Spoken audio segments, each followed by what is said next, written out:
Hello, welcome back, or if it's your first time here to my channel, welcome. I'm Lydia. I'm going to be showing you today how to make this pattern for this turtleneck. If you didn't create the t-shirt block with me in my last video, I would go there now and just follow along with that because you need that block to make this turtleneck. So this is going to be a two-part video tutorial, so without further ado, let's get started. So I'm going to start by tracing out that pattern block, the front that we made together in the last video. Transfer all the markings, grain line, label it front t-shirt, and also transfer the bust line and the waistline, because this is going to be really helpful for altering it. So as you can see, the t-shirt that I used to make the block is more regular fit, and I'm just pinching it under the arms and at the waist, and I noticed how deep the neckline is. And however much you pinch it, that's how much you want to take off the side seam. So I decided to move the center front neckline up by 1 inch. So I extend that grain line and measure up 1 inch. Then I'm taking this French curve and lining it up with the shoulder neck seam and just creating a nice curve. Now I'm going to move the side seam right at the underarm up 1 inch, and then I'm also moving it in 3/4, that point at the edge, and the bust line I'm taking it in 1 inch, or 1.25 inches, and the waist 1 3/4 inches, and the hem is going to be 3/4 inches. I filled it in with my French curve. You can freehand it. Now I'm squaring off that line and creating the curve for the sleeve. Again, you can freehand this. Now I'm just crossing off all those old lines that I don't need so I don't get confused.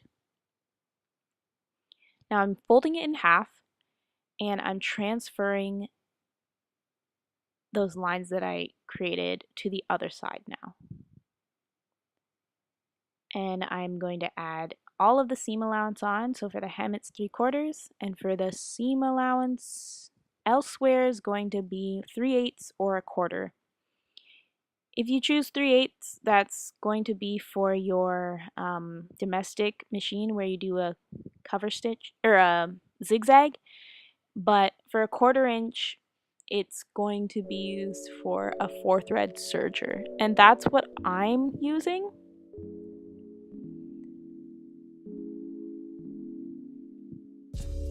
Now I'm transferring the back bodice, doing all the same things, labeling it, adding the bust, waistline, and then I'm doing the same that I did to the front onto the back.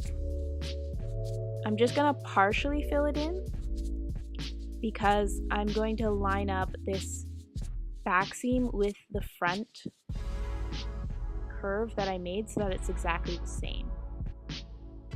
The only thing is, you'll notice that I didn't move up the back center neckline because it's high enough. Then I'm also adding all of the seam allowance, same as the front.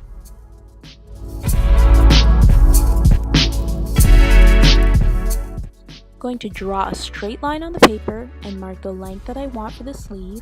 Then I line up the grain line on the sleeve block with the line that I drew and trace out the sleeve block. I then am applying the same alterations as I did to the underarm point of the t-shirt body. So that's 1 inch up and 3/4 of an inch over.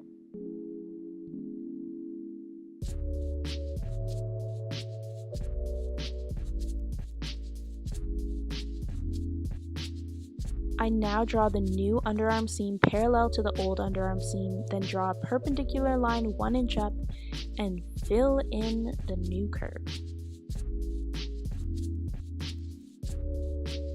I'm using a French curve, but you can just freehand it again. Now to create the hem, I'm drawing a perpendicular line where I decided the length, and I'm measuring my wrist for the width. My wrist was about 5 1/4, so I marked that width with half of the width on either side of the center line.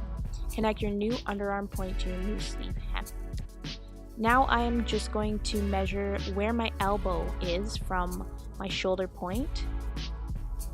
You can just measure this on your body from the edge of the sleeve shoulder seam and then down to your elbow. And then I kind of measured my bicep and kind of adjusted it so that it matches my bicep, but you don't really have to do that. And in retrospect, I actually made this a little too tight for my comfort. Now I'm going to walk the front seam to end the back seam, but make sure you walk it along your stitch line, not the added seam allowance line. And now I'm going to match up to see if that side seam matched. And here I am just adding the seam allowance. You'll see I folded up at the hemline because that allows me to get a really good hem allowance that's not going to be too small.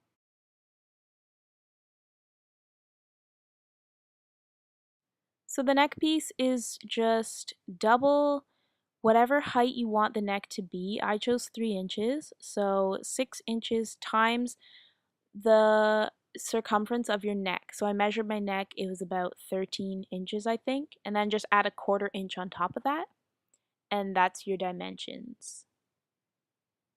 Make sure you mark the center. Don't forget to add seam allowance. Cut it out, and you're done, son! Whoop! Yay! You made it to the end. I hope that was very comprehensive for you and that you understood. If you didn't understand some things, just leave me a comment and I'll get back to you. So this was part 1, the pattern, and if you want to see part 2, then visit the link below and that will take you to the next step where I'm going to show you how to sew it. If you like this video, give me a like. And if you want to see more, subscribe. Anyway, thanks for stopping by. It's been nice. I'll talk to you later. Bye.